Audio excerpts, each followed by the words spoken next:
All right. So in this video, I'm going to show you a combat with Era. Era is a level 9 druid. She's got 66 hit points right now. For the sake of this, we're probably not going to get to the end or the need to kind of track, spell slots too much.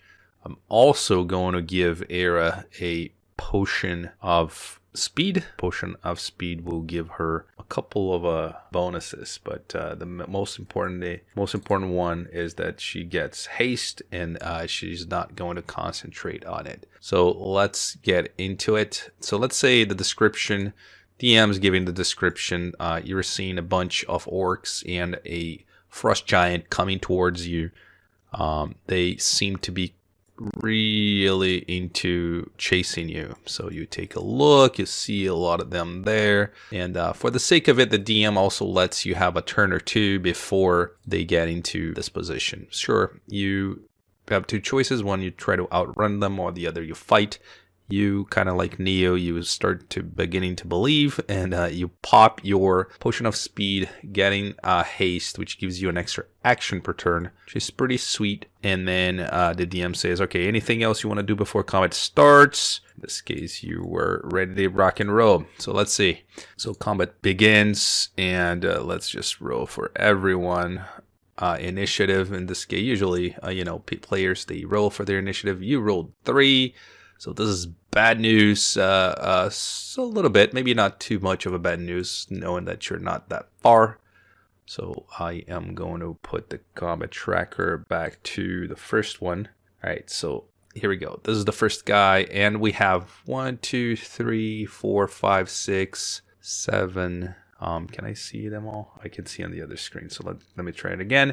So 3, 6, 7, 8, 7. So there's 7 orcs that go before you. So I'm going to take this 5, 6, 7. All right. So these guys here are going to go forward with the frost giant towards you. So they are moving up to there. So I put that as a mark. And then now what I can do is to just drag the other ones nearby. So here we go. They all go there, and you start to be concerned because now they're pretty close to you. So as some of the options you have, right? So one is as a spellcaster, you're pretty strong spellcaster, so you can just take a quick look. Oops, as some of these spells. So in my mind, you want to get rid of them. So I would just go with Ice Storm, so you can consume a spell slot. I am going to use the place measurement here, so I'm going to try to place where everyone is affected. So as all the orcs, some have succeeded, some failed. The one that succeeded, they're bleeding and pretty badly injured, which is a good news. And then in your main action, or in the other action, because of potion of speed, what you can do is to go into wild shape.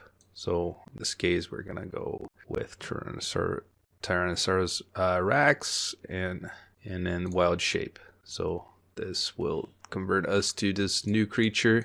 So a bunch of new hit points, and then you have these 2 weapons here in this, and also you have multi-attack. For some reason it didn't show here, but you do have multi-attack as Tyrannosaurus. All right, so there you have it. So now let's get going. You already spanned all of your actions, so now the other 2 orcs. Oops, let me go into DM, so you can just pass your turn.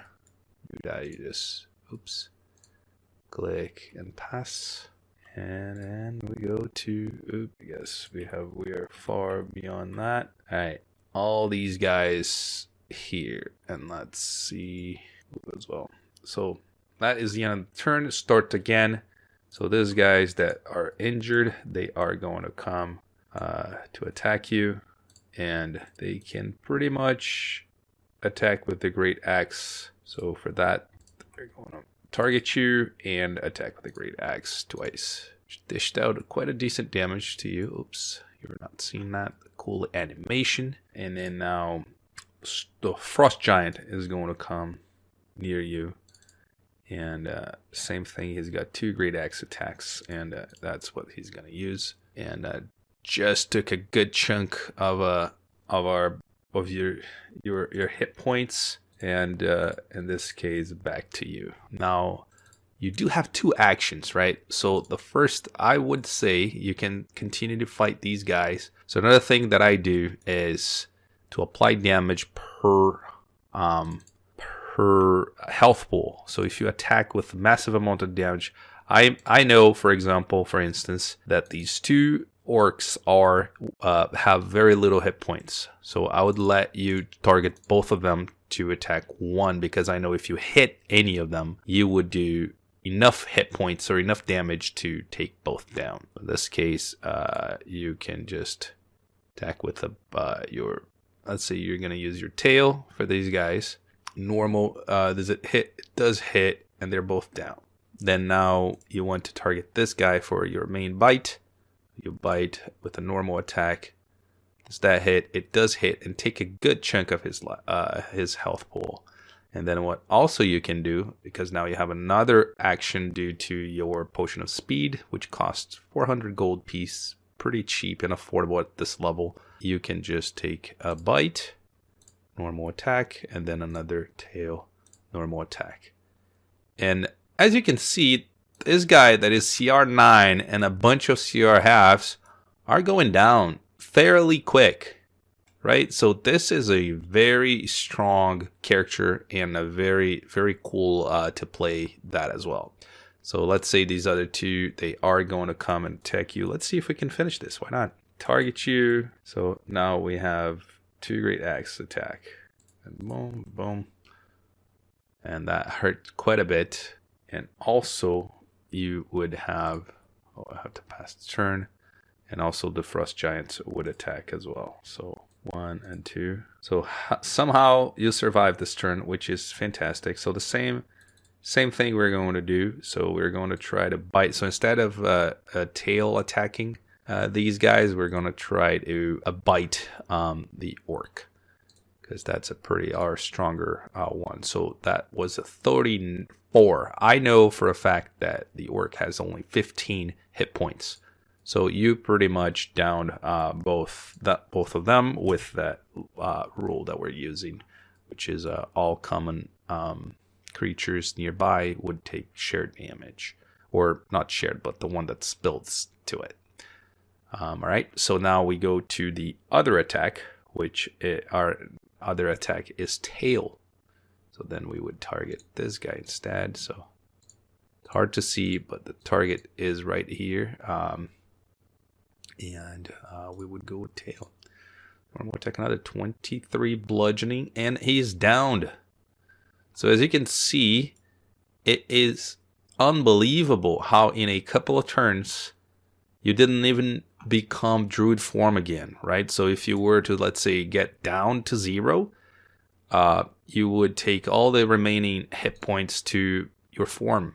So let's say another 20 hit points, and then you would be here. But then again, you would go back to becoming a Tyrannosaurus if you wanted to.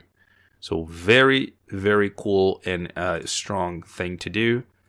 And yeah, so this will do for today. I hope you enjoyed it. So see you in the next one.